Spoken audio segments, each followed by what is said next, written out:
На прошлой неделе в общественной приемной главы Республики Коми прошла прямая линия. О том, какая социальная помощь оказывается гражданам, проживающим в труднодоступных пунктах Интинского округа, рассказали специалисты Центра социальной защиты населения.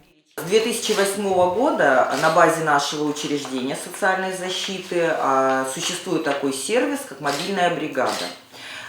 Деятельность мобильной бригады назначена на оказание различных видов социальных услуг, социальной помощи гражданам, которые проживают в труднодоступных населенных пунктах на территории нашего муниципального образования.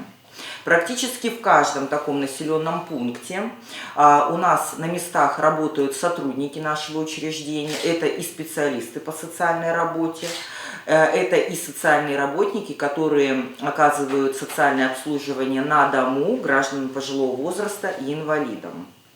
В состав нашей мобильной бригады входят сотрудники всех отделений и отделов нашего учреждения. Это специалисты отделов социальных гарантий, жилищных субсидий, отдела адресной помощи, это психологи нашего отделения, специалисты, работающие с семьей и детьми, в том числе с семьями, находящимися в социально опасном положении.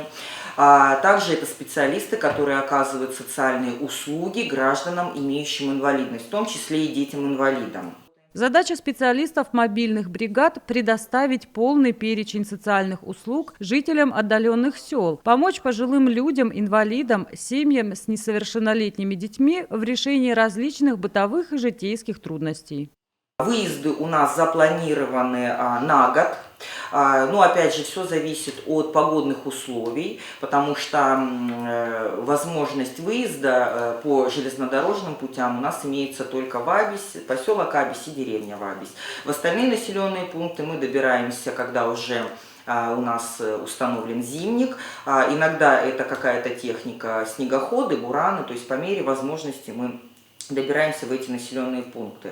Перед выездом, конечно, мы собираем сведения, что интересует граждан, какие бы вопросы они хотели обсудить, что нам необходимо осветить, какие виды помощи требуются им на местах. И мы уже выезжаем в полном составе нашей бригады, мы имеем возможность на месте документы какие-то дособирать, оказать психологическую помощь. Обычно наши психологи собирают групповые занятия, посещают школы, детские сады, посещают семьи СОП.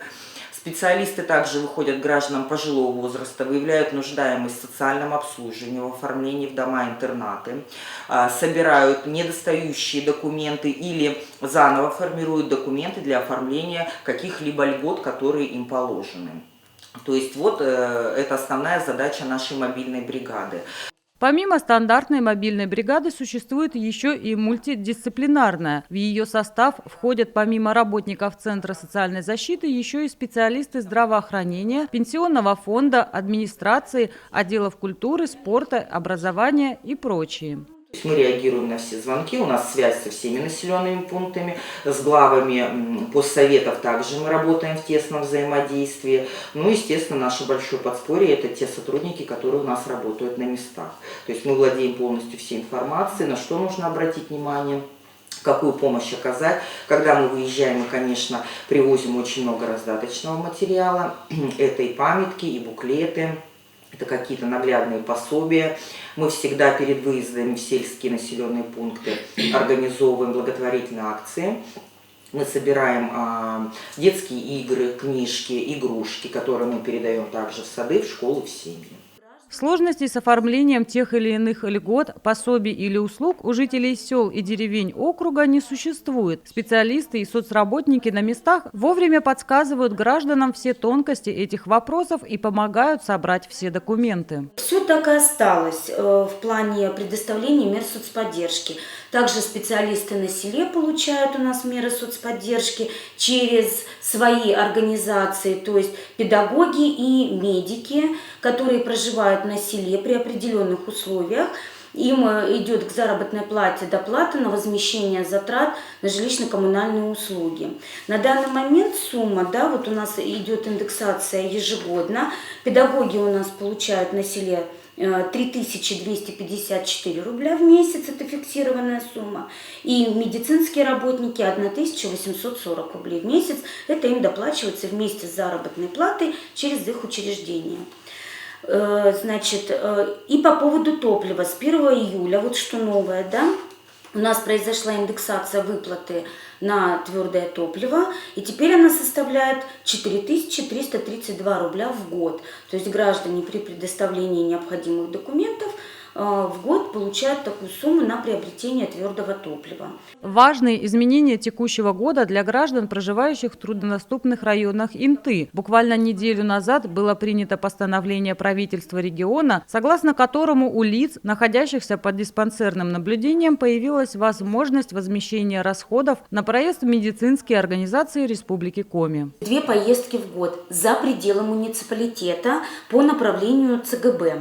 То есть граждане получают направление, и если им нужно наблюдаться за пределами Инты, то есть, допустим, нет данного узкого специалиста, в котором нуждается гражданин, он может воспользоваться оплатой проезда.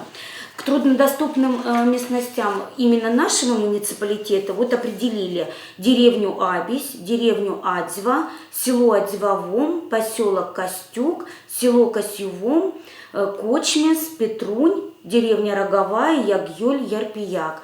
Вот из этих населенных пунктов граждане, если им необходим выезд за пределы Инты по диспансерному наблюдению какому-то, они могут сдавать документы и им оплатят проезд.